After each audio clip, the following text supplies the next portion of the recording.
بسم اللہ الرحمن الرحیم اللہم صلی علی محمد وعلی آل محمد کما صلیت علی ابراہیم وعلی آل ابراہیم انک حمید مجید۔ محترم جناب دلاور علی بھائی، محبوب خان صاحب، محترمہ ریحانہ بہن، گوہر بھائی اور دیگر منتظمین کرام، معزز حاضرین محفل میلاد، السلام علیکم ورحمۃ اللہ وبرکاتہ۔ الحمدللہ ربیع الاول کا مبارک مہینہ سایہ فگن ہے۔ اس مبارک مہینے میں کائنات کی سب سے بڑی ہستی، اللہ تعالیٰ کی سب سے اعلیٰ تخلیق، اللہ تعالیٰ کے سب سے قریب ترین ہستی، محبوب رب العالمین، رحمت للعالمین، خاتم النبیین، حضرت محمد رسول اللہ صلی اللہ علیہ وسلم اس دنیا میں تشریف لائے۔ اس مناسبت سے ربیع الاول میں نبی کریم علیہ الصلاۃ والسلام کے امتی اپنے آقا کا، اپنے مولا کا زیادہ ذکر کرتے ہیں، اللہ کی اس نعمت پر اللہ کا اس مہینے میں زیادہ شکر ادا کرتے ہیں۔ ویسے تو ذکر نبی کے لیے کوئی گھڑی مخصوص نہیں ہے، ہر مہینہ ذکر نبی کا مہینہ ہے، ہر ہفتہ ذکر نبی کا ہفتہ ہے، ہر دن ذکر نبی کا دن ہے، بلکہ کہنا چاہیے کہ ہر گھڑی ذکر نبی کی گھڑی ہے اور ہر گھڑی شکر کی گھڑی ہے۔ اللہ کا شکر اور اللہ کے محبوب خاتم النبیین حضرت محمد رسول اللہ صلی اللہ علیہ وسلم پر صلوات اور سلام۔ ہم بڑے خوش نصیب ہیں، اللہ تعالیٰ نے ہمیں اپنے حبیب کا امتی بنایا ہے۔ حضرت محمد رسول اللہ صلی اللہ علیہ وسلم کا امتی ہونا دنیا کی ہر نعمت سے بڑی نعمت ہے۔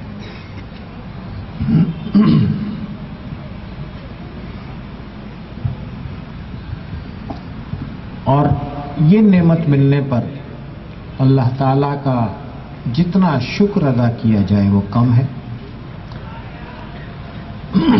حضرت محمد رسول اللہ صلی اللہ علیہ وسلم پر جتنا ہدیہ صلوات پیش کیا جائے وہ کم ہے۔ یہ محفل میلاد بھی اور سلسلہ زیمیہ کے زیر اہتمام کراچی کے مختلف علاقوں میں، پاکستان کے مختلف شہروں میں، دنیا کے مختلف ملکوں میں ہونے والی سب محافل میلاد سلسلہ زیمیہ کی طرف سے، سلسلہ زیمیہ کے امام حضرت محمد عظیم برقیہ کی طرف سے، سلسلہ زیمیہ کے مرشد رسول اللہ کے غلام خواجہ شمس الدین عظیمی صاحب کی طرف سے اور سب اراکین سلسلہ زیمیہ کی طرف سے یہ محفل میلاد ہدیہ ہے۔ یہ ہدیہ پیش کرنے آپ سب یہاں جمع ہوئے ہیں۔ دعا ہے اللہ تعالیٰ قبول فرمائیں، اللہ کے رسول صلی اللہ علیہ وسلم اس قبول فرمائیں۔ ہم حضرت محمد رسول اللہ صلی اللہ علیہ وسلم کے امتی ہیں۔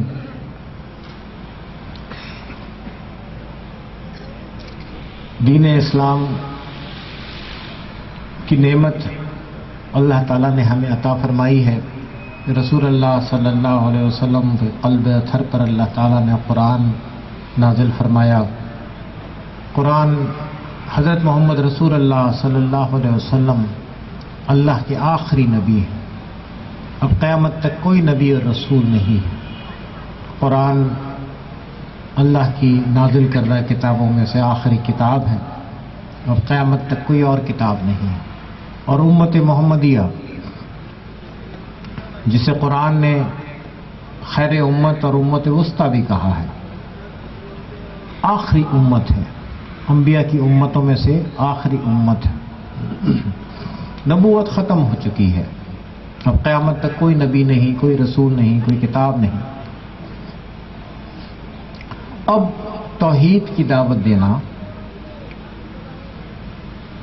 قرآن کا پیغام پہنچانا اور رسول اللہ صلی اللہ علیہ وسلم کی تعلیمات پہنچانا امت مسلمہ کی اجتماعی ذمہ داری ہے۔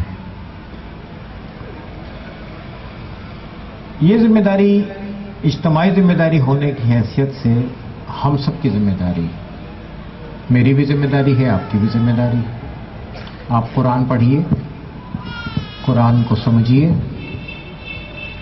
قرآن سے ہدایت لیجیے، اپنی زندگی کو روشن اور اپنی زندگی کو ہدایت یافتہ زندگی بنائیے، اپنے وجود کو روشن اور منور کیجیے۔ یہ تعلیمات دوسروں تک پہنچائیے۔ یہ ہم سب کی اپنے لیے بھی ذمہ داری ہے، دوسروں کے لیے بھی ذمہ داری ہے۔ بہرحال جو اجتماعی ذمہ داری ہوتی ہے اس میں ایسا ہوتا ہے کہ سب لوگ تو ایک کام نہیں کرتے، کچھ مخصوص لوگ اس کام کو اس طرح کرتے ہیں کہ پھر وہ اجتماعی ذمہ داری بھی ادا ہو جاتی ہے۔ توحید کا پیغام پہنچانا، قرآن کا پیغام پہنچانا، رسول اللہ صلی اللہ علیہ وسلم کی تعلیمات کو آگے پہنچانا، یہ کام امت مسلمہ میں بطور خاص اس طبقے نے کیا جسے ہم طبقہ علماء کہتے ہیں، عالموں کا طبقہ، دین کو جاننے والوں کا، سمجھنے والوں کا طبقہ۔ اس طبقے کی آپ سمجھیں کہ دو زمرے ہیں یا دو شاخیں ہیں، ایک کو ہم علماء ظاہر کہتے ہیں، ایک کو ہم علماء باطن کہتے ہیں۔ علماء ظاہر نے فقہ کا علم آگے چلایا، دین کی سمجھ عطا کی، ارکان اسلام کے بارے میں بتایا۔ علماء باطن نے، جنہیں ہم اولیاء اللہ اور صوفیاء کرام کہتے ہیں، ہمیں دینی احکامات کے مقاصد سمجھائے۔ دیکھیں، قرآن نے ہم پر عبادتیں فرض کی ہیں، صلاۃ، صوم، زکوٰۃ، حج، 5 وقت نماز پڑھنی ہے۔ رسول اللہ صلی اللہ علیہ وسلم نے بتایا کیسے پڑھنی ہے، کیا اوقات ہوں گے۔ اب علماء ظاہر نے ہمیں سکھایا کہ بھئی یہ کام کیسے ہوگا، اس کا طریقہ کیا ہے، روزہ کیسے رکھا جائے گا، اس کے کیا کیا مسائل ہیں، زکوٰۃ کیسے ادا ہوگی، حج کیسے کرنا ہے، یہ علماء ظاہر سے پتہ چلتا ہے، طریقہ پتہ چلتا ہے۔ علماء باطن نے ہمیں بتایا کہ ان عبادات کے یا ان احکامات کے یا دیگر احکامات کے مقاصد کیا ہیں اور ہم ان مقاصد کو کیسے پورا کر سکتے ہیں۔ علماء باطن نے یعنی اولیاء اللہ نے اور صوفیاء کرام نے اپنے شاگردوں کو یا امت کے عام لوگوں کو مقاصد کی تکمیل کے لیے تیار کیا۔ اور ہم جانتے ہیں کہ جب تک کسی چیز کا جب تک کسی کام کا کوئی مقصد پورا نہ ہو تو وہ کام ادھورا رہتا ہے۔ آپ ایک کام کوئی کام کرتے ہیں تو مثال طور پہ آپ دفتر جاتے ہیں اپنے، تو دفتر جانے کا مطلب حصول معاش ہے۔ آپ اپنے کاروبار پر جاتے ہیں، جو بھی آپ کا کام ہے، آپ استاد ہیں، آپ انجینئر ہیں، آپ ڈاکٹر ہیں، آپ وکیل ہیں، آپ پائلٹ ہیں، آپ کچھ بھی کسی بھی کاروبار میں، آپ زراعت میں ہیں، آپ تجارت میں ہیں، آپ صنعت میں ہیں، کسی بھی فیلڈ میں ہیں، آپ چارٹرڈ اکاؤنٹنٹ ہیں، کچھ بھی ہیں، جو بھی آپ کی فیلڈ ہے، مقصد ہے معاش، اس سے پیسہ کمانا۔ تو ایک آدمی روزانہ اپنے دکان پہ جا رہا ہے یا اپنے دفتر جا رہا ہے اور وہاں سے وہ انکم لے کے نہیں آ رہا، کچھ گھر والوں کو لا کے پیسے نہیں دے رہا، تو سب لوگ سے کہیں گے بھائی تو کام پہ تو جا رہا ہے تو پیسے کیوں نہیں لا کے دے رہا؟ وہ کہیں جی میں دیکھیں کام پورا کر رہا ہوں لیکن پیسے نہیں تو میں کیا کروں؟ تو ہم کہیں گے بھائی تمہارا دکان پہ جانے کا مقصد نہیں پورا ہو رہا، ایک بچہ اسکول جاتا ہے، اب پہلی جماعت میں اس کو داخل کیا، اسے ماں باپ سمجھتے ہیں کہ ABCD 1 2 3 الف بے پہ، یہ اس کو ابتدائی 3-4 مہینوں میں آ جانی چاہیے. تو وہ اسکول روزانہ جا رہا ہے، کوئی چھٹی نہیں کی اس نے، کوئی لیٹ نہیں گیا اسکول جا کے سو نہیں گیا، وہاں پڑھتا رہا، لیکن اسے ابھی ABCD تک لکھنا نہیں آئی یا شناخت نہیں ہوئی. تو ماں باپ کہتے ہیں یار یہ کیا ہو رہا ہے، یہ اسکول تو جا رہا ہے، یہ ABCD کیوں نہیں آ رہی، الف بے کیوں نہیں آ رہی، 1 2 3 کیوں نہیں آ رہی. یہ کیوں کہتے ہیں ہم؟ اس لیے کہتے ہیں کہ بچے کے اسکول جانے کا ایک مقصد ہمارے ذہن میں ہے، اور اس مقصد کو ہم نے کسی ٹائمنگ سے بھی لنک کیا ہوا ہے. بس 3 مہینے میں بچے کو اتنا آ جانا چاہیے. کاروبار پہ آدمی جا رہا ہے، چلو نیا بزنس ہے، چلو ٹھیک ہے 6 مہینے تک پروفٹ نہیں ہوگا، لیکن 6 مہینے بعد تو انکم شروع ہو جانی چاہیے نا. نہیں ہوتی تو کہتے ہیں بھائی تم کیا کر رہے ہو، وقت کیوں ضائع کر رہے ہو، دیکھو اس میں دیکھو تم سے کہاں غلطی ہو رہی ہے. بچہ نہیں پڑھتا تو ہم کہتے ہیں یار دیکھو کیا تم سے غلطی ہو رہی ہے، کیوں تمہیں ابھی تک الف بے نہیں آئی. مطلب یہ ہے کہ آپ نے ہر چیز کا ایک مقصد ٹائم کے ساتھ مقرر کیا ہوا ہے، اس مقصد کو پانے کا ایک طریقہ ہے. اس مقصد نہیں مل رہا تو اس طریقے کو ہم دیکھیں گے یار اس میں ہم سے کچھ مسٹیک تو نہیں ہو رہی. دین کے احکامات کے اپنے مقاصد اور اپنی حکمتیں ہیں. صلاۃ، روزے کا مقصد بالکل کلیئر بتا دیا گیا ہے. اے ایمان والو تم پر روزے فرض کیے گئے جیسے کہ تم سے پچھلی امتوں پہ فرض کیے گئے تھے تاکہ تم متقی ہو جاؤ. تو اس سے پتہ چلا قرآن کے ذریعے کہ صوم کا مقصد تقوی ہے، تقوی کی صفات پانا ہے. عبادات کا مقصد مرتبہ احسان پانا ہے. نبی کریم علیہ الصلوۃ والسلام کا ارشاد ہے کہ مومن کو عبادات میں مرتبہ احسان حاصل ہوتا ہے. عرض کیا مرتبہ احسان کے بارے میں فرمائیے. ارشاد ہوا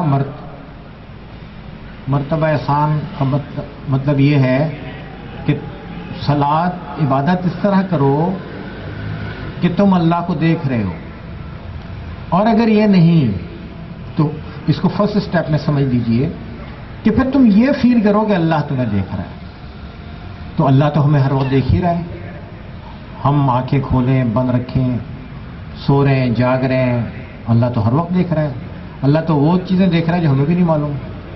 ساری کائنات کا نظام چلا رہا ہے اللہ تعالیٰ، جس میں اربوں نظام شمسی ہیں، پتہ نہیں کتنی کہکشائیں ہیں. تو اللہ تو دیکھ رہا ہے اور کنٹرول ہے اللہ کا، پورا نظام چلا رہا ہے. تو عبادات کا مقصد یہ ہے کہ میری وہ نظر کھلے جس سے مجھے اس بات کا یعنی میرے سامنے آئے کہ میں اللہ کے دربار میں حاضر ہوں.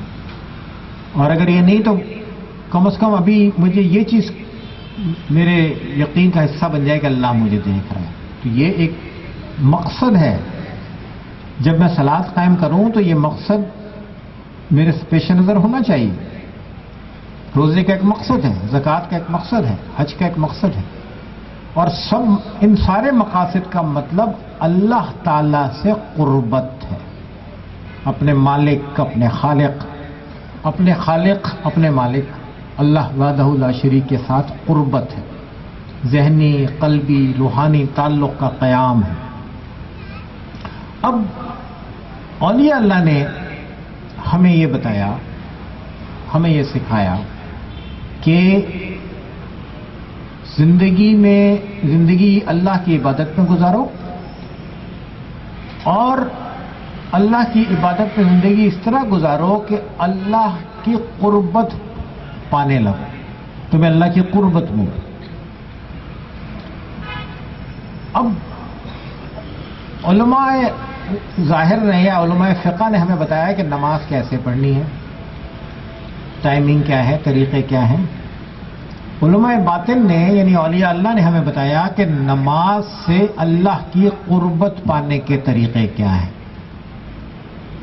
تو رسول اللہ صلی اللہ علیہ وسلم کے ایک امتی کے لیے ظاہر اور باطن یعنی علم کے ظاہری پہلو اور علم کے باطنی پہلو،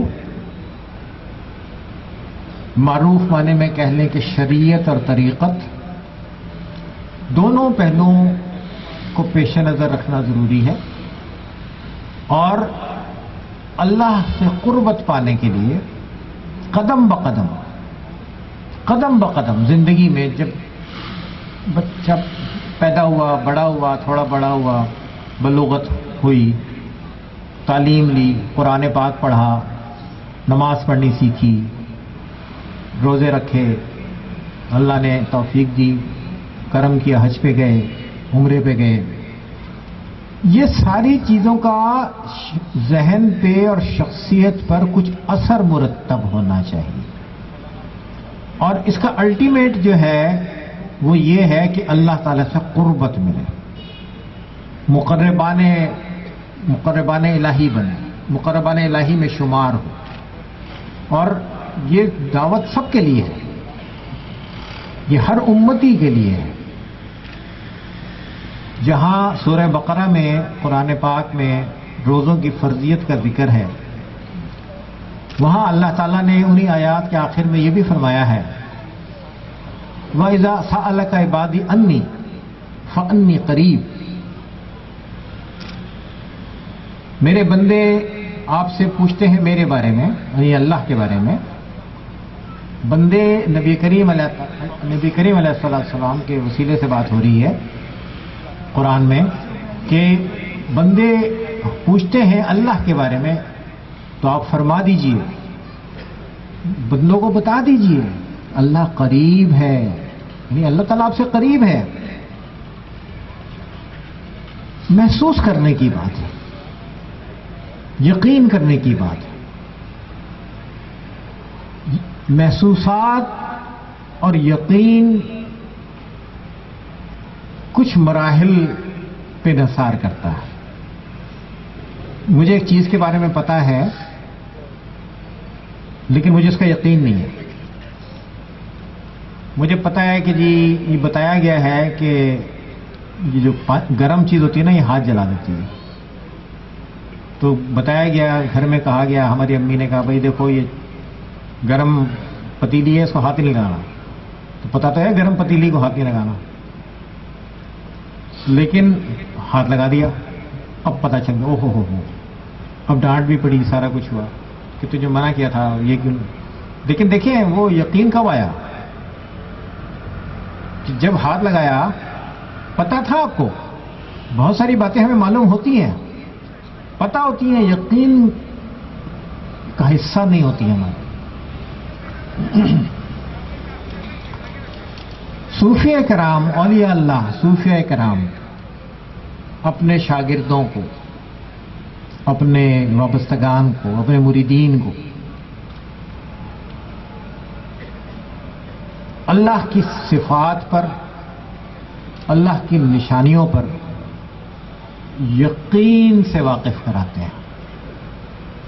اللہ کی ہم بہت ساری باتیں ہم زبان سے کہتے ہیں، سنی سنائی، ہمیں بتایا گیا، ہم نے آگے کہہ دیا.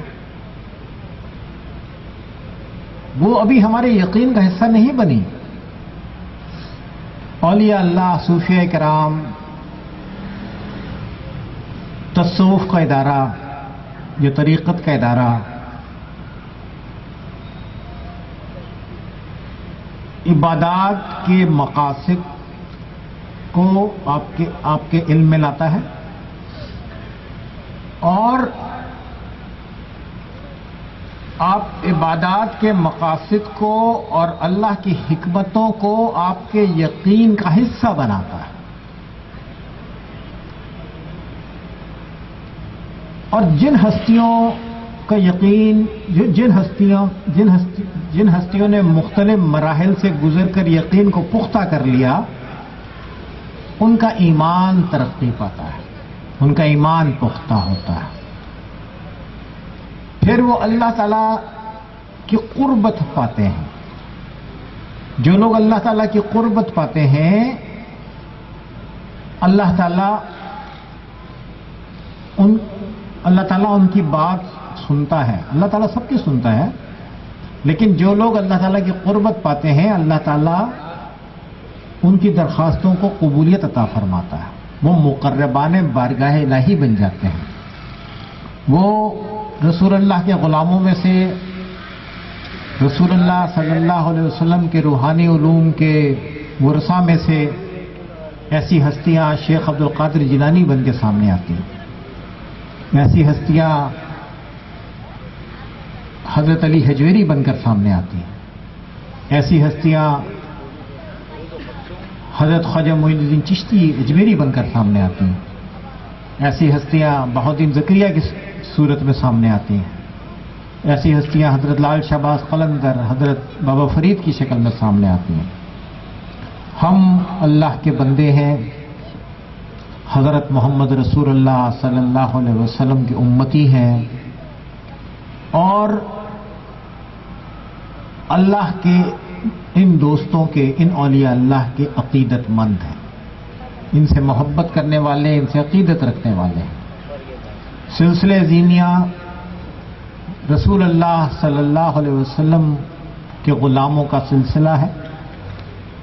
سلسلہ زینیہ کی تعلیمات کا مقصد، الٹیمیٹ مقصد یعنی بڑا مقصد اللہ تعالیٰ کی معرفت پانا ہے. اللہ تعالیٰ عرفان الہی پانا ہے. سلسلہ دینیہ کی تعلیمات کا مقصد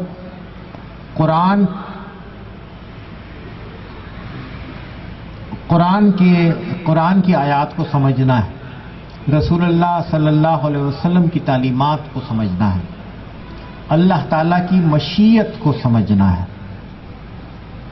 اللہ تعالیٰ کے بنائے ہوئے نظام کو سمجھنا ہے، اللہ تعالیٰ کے بنائے ہوئے قوانین کو، یعنی فطرت کے دو طرح کے بڑے، اس میں ہم دو کیٹیگری کر سکتے ہیں. ایک اللہ کے دیے ہوئے احکامات. اللہ نے ہمیں حکم دیا صلاۃ قائم کرو، اللہ نے ہمیں حکم دیا روزے کا، اللہ تعالیٰ نے حکم دیا جو صاحب استطاعت ہے وہ زندگی میں کم از کم ایک مرتبہ حج کی ضرور جائے، اللہ نے حکم دیا جو صاحب نصاب ہے وہ زکوٰۃ ادا کرے. یہ فرائض ہے. اللہ نے حکم دیا سچ بولو، اللہ نے حکم دیا امر بالمعروف و نہی عن المنکر، اللہ نے حکم دیا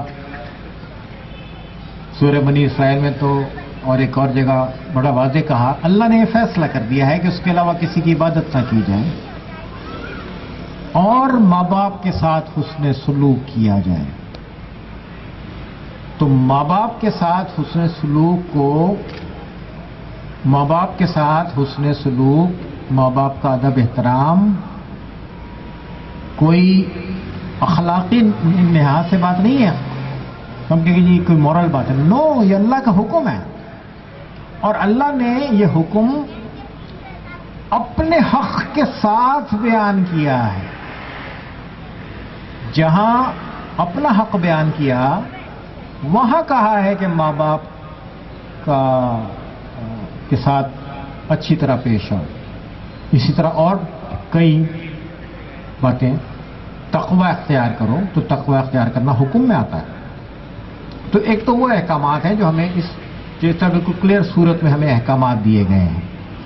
ایک ہمیں آپ کہہ لیں کہ ڈائریکٹ کہہ لیں یا بالواسطہ کہہ لیں، ہمیں حکم دیا گیا قوانین کا اتباع کرنا ہے. کون سے قوانین کا؟ فطرت کے قوانین کا اتباع کرنا ہے.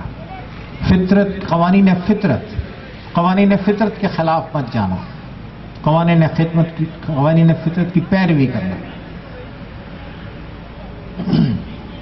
جو لوگ اللہ کے احکامات کی بجاوری کریں گے اور جو لوگ قوانین فطرت کی پاسداری کریں گے وہ فلاح پانے والوں میں سے ہوں گے. قوانین فطرت کے تحت ہمیں سب کو جلدی سو جانا چاہیے، صبح جلدی اٹھ جانا چاہیے. یہ نیچر کا تقاضا ہے، فطرت کا تقاضا ہے کہ لوگ غروب آفتاب کے 1-1.5 گھنٹے بعد 2 گھنٹے بعد سو جائیں اور طلوع آفتاب سے پہلے یا طلوع آفتاب پہ اٹھ جائیے. رات کا کھانا مغرب کے وقت کھا لیجیے، تھوڑا 1 گھنٹے بعد کھا لو، بس دیٹس اٹ. ہم 12 بجے کھانا کھاتے ہیں، تو ہم یہ قوانین فطرت کے خلاف جا رہے ہیں. تو جب کوئی آدمی قوانین فطرت کے خلاف جاتا ہے تو قدرت اس کا ہاتھ نہیں پکڑتی. یہ کوئی آدمی اللہ کے احکامات پہ عمل نہیں کرتا تو فرشتے اس کو آ کے روکتے نہیں ہیں. مثال طور پہ ایک آدمی نماز پڑھنے نہیں جاتا تو فرشتے ڈنڈے مار کے نہیں لے جاتے اسے نماز پڑھانے. تو ایک آدمی صاف غذا استعمال نہیں کرتا، صاف پانی نہیں پیتا، تو اسے کوئی روکتا نہیں آ کے، لیکن اس کے نتیجے اس کو مل جاتے ہیں. بھئی ہم نے اپنا معمول بگاڑ لیا. قانون یہ کہتا ہے یا فطرت یہ کہتی ہے کہ سب لوگوں کو جلدی سو جانا چاہیے، سورج غروب ہونے کے بعد سو جانا چاہیے 1 گھنٹے بعد 1.5 گھنٹے بعد، اور صبح اٹھ جانا چاہیے. ہم 1 بجے 2 بجے سوتے ہیں، صبح دیر سے اٹھتے ہیں. تو کسی نے کیا بگاڑ لیا ہمارا؟ بھائی کوئی آ کے کوئی KMC والا تو نہیں اٹھا رہا نا آ کے جلدی اٹھو جلدی اٹھو. لیکن ہمارا بہت کچھ بگڑا. آپ 40+ کے لوگوں کی میڈیکل ٹیسٹ کرا لیجئے، 50% سے زیادہ لوگوں کے میڈیکل ٹیسٹ ایب نارمل آئیں گے. یہ کیوں آئیں گے ایب نارمل؟ 50% زیادہ لوگ ایب نارمل. کسی کا کولیسٹرول بڑا ہوگا، کسی کا یورک ایسڈ بڑا ہوگا، کسی کا بلڈ پریشر بڑا ہوا ہوگا، کسی کی شوگر بڑی ہوئی ہوگی، کسی کے جوڑوں میں درد ہو رہا ہوگا، کسی کی آنکھیں دکھ رہی ہوں گی، کسی کے سر میں درد ہوگا، کسی کو ڈینٹسٹری کا پرابلم ہوگا، کچھ نہ کچھ ضرور ہوگا. کیوں؟ جبکہ آپ نے ایسے لوگ بھی دیکھے ہوں گے جو 80 سال کے، ان کے سارے دانت ٹھیک ہیں، ان کے بال بھی ٹھیک ہیں، اور کوئی 40-50 سال کا آدمی بوڑھا لگتا ہے دیکھنے سے. کیوں؟ نیچر کے خلاف چلنے کا منطقی نتیجہ. تو اللہ کے احکامات پورے نہیں کریں گے اس وقت نہیں روکا جائے گا، لیکن اس کا جو منطقی نتیجہ ہے وہ ضرور سامنے آئے گا. تو 2 طرح کی باتیں ہیں. ایک تو یہ کہ احکامات کی بجاوری کی جائے. احکامات کی بجاوری میں بھی 2 پوائنٹس ہیں. ایک یہ کہ اس عمل کو کیا جائے جس کے لیے کہا جا رہا ہے. دوسرا یہ کہ اس عمل سے منسلک مقصد کو پیش نظر رکھا جائے. جو مقصد ہے، مثال طور صلاۃ کا ایک مقصد ہے، صوم کا ایک مقصد ہے، روزے کا مقصد تقویٰ ہے، تو روزہ بھی ٹھیک طرح رکھنا ہے اور اس کا مقصد بھی پانے کی کوشش کرنا ہے. اگر وہ مقصد نہیں پا رہے ہیں تو ہمیں جائزہ لینا چاہیے کہ ہمارے اندر کہاں غلطی ہے، ہمارے اندر کہاں کمی ہے. اگر صلاۃ میں مجھے حضوری نہیں ہو رہی، صلاۃ میں حضوری قلب نہیں ہے، اللہ تعالیٰ کے دربار میں حاضری کا احساس نہیں ہے، اور ایک خیالات کی فلم چل رہی ہے، اور یہ بھی یاد نہیں کہ میں 4 رکعتوں والی نماز میں یہ بھی یاد نہیں کہ تیسری رکعت ہے کہ چوتھی رکعت ہے، یا 5ویں بھی پڑھ لی کبھی غلطی سے، تو اس کا مطلب یہ ہے کہ ہم ذہنی طور پر حاضر نہیں ہیں. اور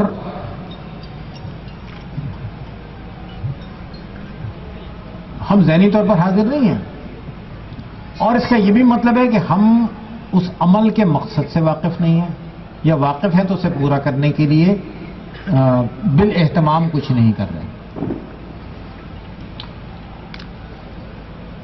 یہ ذکر نبی کی محفل ہے، میلاد کی محفل ہے. ہمارے نظر میں محفل میلاد، ذکر نبی کی محفل منعقد کرنا بہت بڑی سعادت ہے، یہ بڑی نیکی کا کام ہے. اگر کوئی اسے بدعت کہے، کوئی اسے کچھ کہے تو وہ ان کی لا علمی ہے. ایسے لوگوں کے لیے ہدایت کی دعا کیجیے. میلاد مصطفیٰ کے لیے جمع ہونا، ذکر نبی کے لیے جمع ہونا تو بہت بڑی سعادت کی بات ہے، بڑی نیکی کی بات ہے۔ ہدیہ نعت پیش کیا جائے، روح کو تسکین ملتی ہے۔ درود شریف کے ہدیہ پیش کیا جائے، دل، دماغ، روح سرشار ہوتی ہے، ایک اطمینان کی کیفیت ہوتی ہے، تو بہت بڑی سعادت ہے یہ۔ تو جب ہم سلسلہ زیمیہ میں یہ کہتے ہیں، سلسلہ زیمیہ میں ہمارا یہ رائے ہے کہ جب ہم ذکر نبی کے لیے جمع ہوں تو اس اجتماع کو ایک تربیتی اجتماع بھی بنایا جائے، اس میں قرآن کے کچھ نکات پہ غور کیا جائے، رسول اللہ صلی اللہ علیہ وسلم کی تعلیمات کے کچھ نکات پہ غور کیا جائے، اور یہ اپنے معاشرے کی کچھ اچھائیوں پہ، کچھ برائیوں پہ نظر ڈالی جائے، اور یہ دیکھا جائے کہ ہمارا کوئی عمل، ہمارا کون سا عمل اسلامی تعلیمات کے مطابق ہے، کون سا عمل اسلامی تعلیمات سے مطابقت نہیں رکھتا۔ تو یہ بھی ہماری نظر میں میلاد کا ایک بہت بڑا ایک فیض ہے کہ جو ہمیں اپنا جائزہ لینے کے لیے، اپنا محاسبہ کرنے کے لیے ایک موقع فراہم کرتا ہے۔ اب مثال کے طور پہ ہم اپنے معاشرے میں دیکھتے ہیں کہ والدین کی ذمہ داری، اولاد والدین کی ذمہ داری ہے۔ ہم اپنے معاشرے میں دیکھتے ہیں کہ والدین نے اپنے بچوں کو اسکولوں میں داخل کرایا ہے، تو کسی نے کم فیس والوں میں کرایا، تو کسی نے زیادہ فیس والوں میں کرایا، تو کسی نے اور زیادہ فیس والوں میں کرایا۔ ان سے کہو کہ جی آپ اپنے بچوں کے بارے میں آپ کتنے فکر مند ہیں، تو بتاتے ہیں جی ہم نے بڑے اچھے اسکول میں داخل کرایا ہے۔ اچھے اسکول کا کیا مطلب ہے؟ اچھے اسکول کا مطلب ہے کہ وہ ایک مشہور اسکول ہونا چاہیے، اور اس کی فیس ہائی ہونی چاہیے، اور وہاں پہ اردو بولنے پر پابندی ہو، انگلش بولی جا رہی ہو، سب لوگ انگلش بول رہے، تو یہ اچھا اسکول ہے، یہ اس کو ہم اچھا اسکول بولتے ہیں۔ تو یہ جی والدین کی ذمہ داری پوری ہو گئی۔ اچھا جی آپ اپنے بچوں سے کتنا پیار کرتے ہیں؟ ہم بڑا پیار کرتے ہیں جی، بچوں کو بڑے اچھے اچھے کپڑے پہنائے، بڑے برانڈ، فلانی برانڈ کے کپڑے پہنائے، بچوں نے کہا پیزا چاہیے، بچوں نے کہا برگر چاہیے، بچوں نے کہا یہ چاہیے وہ چاہیے، فوراً بچے ہمارے بہت آؤٹنگ کرتے ہیں۔ تو یہ ہے جی ہمارے لیے بچوں کا معیار۔ دیکھیے قیامت کے دن آپ سے نہیں پوچھا جائے گا آپ نے اپنے بچے کو کتنے مہنگے کھانے کھلائے، کتنے مہنگے کپڑے پہنائے، کتنے مہنگے آپ نے اس کو اسکول میں داخل کرایا۔ آپ سے قیامت کے دن یہ نہیں پوچھا جائے گا، نہ کسی ماں سے نہ کسی باپ سے۔ ہر ماں سے، ہر باپ سے اس کی اولاد کے بارے میں سوال ہوگا۔ تمہیں اولاد کی نعمت عطا کی گئی، ماں باپ کہیں گے جی بالکل، اللہ کرم کیا آپ نے، تم نے اس نعمت کی کیا قدر کی؟ آپ کیا جواب دیں گے؟ جی ہم نے تو بڑے مہنگے مہنگے ان کو کھانے کھلائے، آؤٹنگ پہ لے جاتے تھے، کلفٹن لے جاتے تھے، فارم ہاؤس لے جاتے تھے، یا مہنگے اسکول بھیجا تھا۔ کیا جواب دیں گے؟ پوچھا جائے گا تم نے اپنے بچے کی تربیت کیسی کی؟ ہر امتی کے ذمے ہے، ہر مرد مسلمان، ہر مسلمان مرد والد، ہر مسلمان مرد ماں، اس کے پاس بچہ امانت ہے، پوری امت کی امانت ہے۔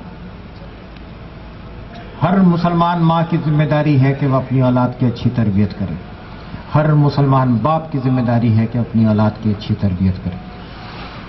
یہ آپ کا فریضہ ہے، میرا فریضہ ہے۔